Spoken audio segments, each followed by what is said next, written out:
In a previous video, I put out the theory that between the events of Into the Dalek and Twice Upon a Time, Rusty was consigned to the Dalek Asylum but subsequently escaped, potentially providing an explanation for how the Alaska crashed on the planet and how Oswin was subsequently able to hack into the Dalek pathweb, as these feats were only possible due to Rusty's meddling in the Asylum systems, according to my theory. It's pure speculation, but it is based on information from a Dalek sourcebook which claims that Rusty was committed to the Asylum due to his nature as a malfunctioning Dalek, and that he must have escaped before it was destroyed because he appears later on alive and well on Villain Guard. When drafting this theory, I briefly considered the possibility that Rusty was also somehow responsible for Oswin Oswald's mutation into a Dalek, working on the idea that he did that to ensure that there was another being left behind in the Asylum who was capable of causing trouble for the Daleks in Rusty's place, who had a casing and access to the pathweb which would allow this unit to continue wreaking havoc in the Asylum once Rusty was gone. However, I subsequently realised that the timelines of these two theories don't add up. If Rusty was using the crash of the Alaska as a distraction and means to escape the Asylum, he couldn't have been present for Oswin's conversion, and that got me thinking,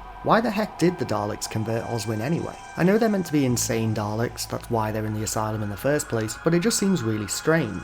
It's one of the biggest pillars in the popular argument that Asylum of the Daleks should actually have been Asylum of the Cybermen. I have my own separate issues with that idea that could really be its own video, but to briefly summarise the spark notes, I think that while an Asylum of Cybermen would be cool, any justification for why they were put in there instead of simply being destroyed would be as flimsy as the Dalek concept of beauty. At least Daleks have some semblance of emotions, but Cybermen don't. They just deactivate any malfunctioning unit, surely? Not to mention that the twist of Oswin being converted would likely have been much easier to see coming if the episode involved Cybermen, but I digress. The fact remains that the Dalek inmates turning Oswin into a Dalek is weird, unless you consider a horrific possibility.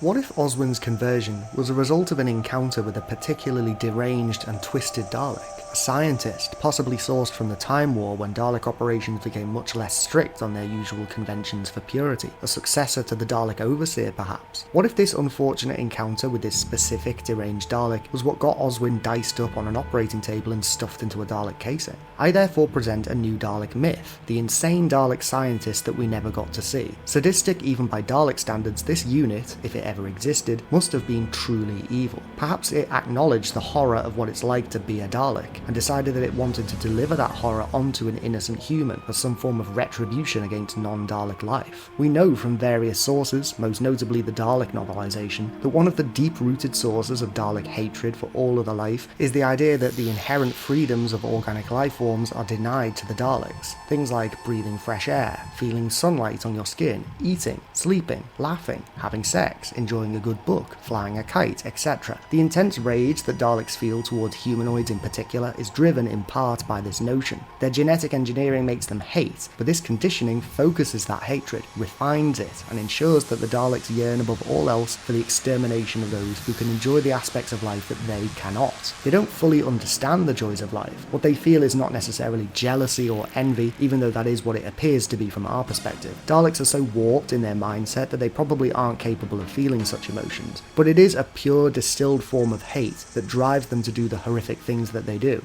chief among them, extermination. But what if this idea was twisted on its head? What if there was a singular Dalek unit who was capable of feeling envy or jealousy, and this, fused with the hate it feels and its sadistic intelligence, caused it to wish the same torment that the Daleks suffer on a humanoid life form? Feeling things like jealousy and envy would be considered non-conformist by other Daleks, which explains its presence in the Asylum, but it maintained enough of its faculties to create some kind of terrifying laboratory deep in the Asylum, the same laboratory we see Oswin trapped in once she has been captured. This could explain why Oswin was converted into a Dalek. It wasn't a group effort by the inmates, nor was it a plan with any long-term strategies or stages. It was simply a random act of brutal, senseless violence committed by a particularly sick and twisted Dalek. This could even be why Oswin's casing is pristine, why she's kept in an isolated chamber in intensive care wrapped in chains. The scientist Dalek keeps her there as a trophy, and it returns once in a while to admire its handiwork. Once Oswin has retreated into her mind, we see that she's battling day after day to keep the Daleks out, obviously a metaphor for her unwillingness to accept what she has become. But what if these Dalek voices we hear through the door aren't just in her mind?